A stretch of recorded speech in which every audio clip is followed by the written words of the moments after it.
নমস্কার, শুভকামনা। আলোচনার প্রসঙ্গ মার্কিন বিমান এবং সেনা উপস্থিতি।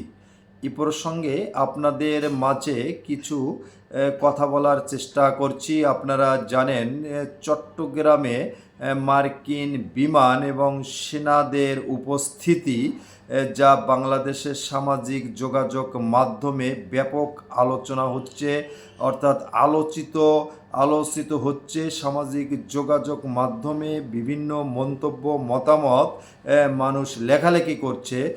চট্টগ্রামে কেন মার্কিন বিমান দেখা যাচ্ছে এবং সেনাদের উপস্থিতি পরিলক্ষিত হচ্ছে, এই বিষয় নিয়ে বাংলাদেশে যারা সামাজিক যোগাযোগ মাধ্যম ব্যবহার করে তারা অনেক মন্তব্য করছে, আলোচনা করছে, সমালোচনা করছে। কয়েক ঘন্টা অতিবাহিত হওয়া সত্ত্বেও অন্তর্বর্তীকালীন সরকার, অর্থাৎ বর্তমান বাংলাদেশে যে সরকার আছে, বর্তমান সরকার এখন পর্যন্ত এ বিষয়ে কোনো বিবৃতি দেননি বা জাতিকে স্পষ্ট করেননি কেন মার্কিন যুক্তরাষ্ট্রের বিমান বা সেনাদের উপস্থিতি চট্টগ্রামে দেখা যাচ্ছে।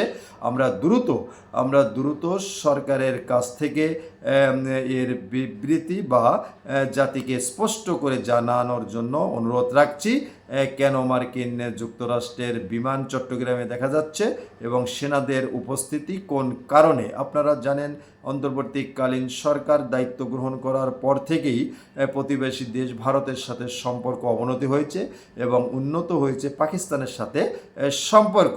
আবার এটা আপনারা ইতিমধ্যে স্পষ্ট হয়েছেন, অন্তর্বর্তীকালীন সরকার জাতিকে স্পষ্ট করেছে 13 জাতীয় সংসদ নির্বাচন অনুষ্ঠিত হবে 2026 সালের ফেব্রুয়ারি মাসে, অর্থাৎ কাছাকাছি নির্বাচন চলে আসছে। ইতিমধ্যে নির্বাচনের রোডম্যাপ ঘোষণা হয়েছে এবং তফসিল ঘোষণা হবে বলে আমরা শুনেছি।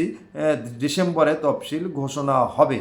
এর ভিতর গতকাল মার্কিন বিমান এবং মার্কিন সেনা উপস্থিতি জনগণের ভিতর বিভিন্ন প্রকার প্রশ্ন আসছে এবং সামাজিক যোগাযোগ মাধ্যমে ব্যাপক আলোচনা হচ্ছে। অতএব আমরা চাই সরকার দ্রুত বিষয়টি জাতিকে জানাক এবং স্পষ্ট করুক কোন কারণে মার্কিন বিমান এবং সেনা সদস্যদের উপস্থিতি চট্টগ্রামে দেখা যাচ্ছে। আজকে এ পর্যন্তই। সকলে ভালো থাকবেন।